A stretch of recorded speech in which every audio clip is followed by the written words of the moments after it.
So hi everyone, it's been a hot wee minute since I last recorded a video, so I wanted to share this one with you guys and to say thank you to anyone who has joined the channel recently as a new subscriber. So in today's video I'm working inside of my A5 journal. This is my Dilutions journal, and I've just added in some of the tracing paper here from a pattern, and I'm going in with my favourite technique of just adding kind of square blobs of different coloured paints to create kind of like an ombre effect. Also, I put quite a bit of paint on the brushes and it gives it a really kind of nice, almost textured look. So I'm going with different shades of pink in this one, and you'll see me adding in the different ones. So I just go in a really squiggly, uneven line, adding in lots of different colours of paint. And you can see me here come in with the darker colour of the pink, and I tend not to clean my brush in between. It just helps the paints blend better.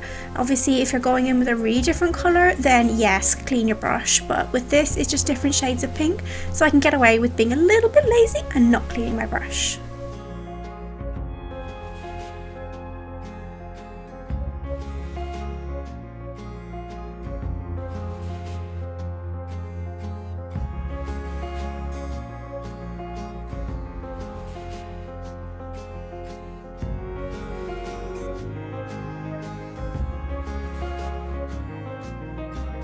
So I'm just finishing off here with the darker shade of pink. This would work really well with any colour, any kind of ombre effect that you want to use, and you could even just add white or even a darker colour like black or a dark purple to another colour to really kind of tone down the different colours if you don't have too many paints to hand, but let's face it, most of us do.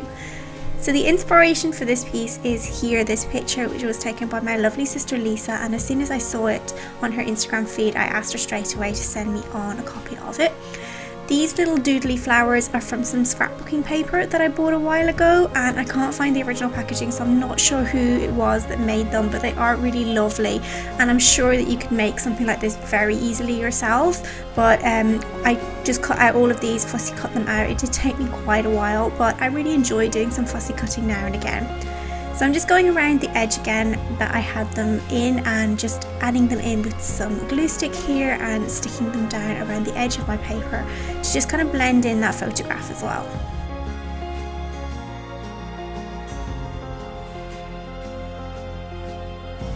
So definitely something to remember when you are working with collage or with any kind of image or photograph that you've stuck into your art journal is to try and blend it in as much as you can. So a great way of doing this is to kind of go over the edges with some extra paint. It just blends it in really nicely.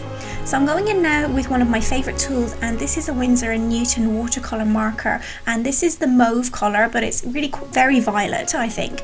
It just really echoes the tones in the picture, and it just kind of matches in with the darkness of the water there. It's almost a purple. So I love to just add these in kind of random places and use my water brush to blend in the marks that I've got there. It just gives this gorgeous kind of faded look to it, and it just really makes the eye kind of look towards the image and also brings it away from the image as well once you've kind of rested on it. So I'm just adding in again a little bit of paint just in a kind of an off cream here to the top of the journal, just to blend everything together so that it's not quite so stark white at the top there.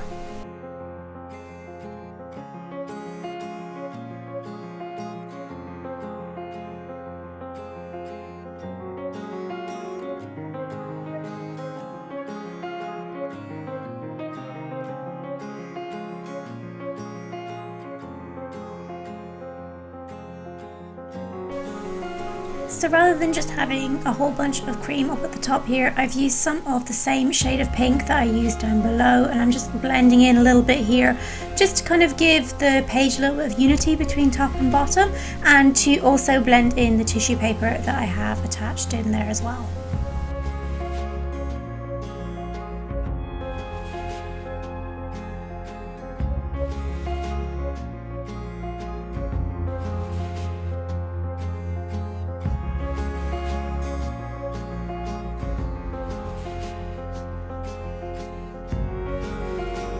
So to finish off the page here, I just added in a couple of crane stickers, and I also added in this quote here that I found on Pinterest, and I typed it out on my vintage typewriter, and I'm really pleased with the way it's looking now. It looks really pretty. So thanks so much for watching, guys. Don't forget to subscribe, and I will see you again very soon with another tutorial.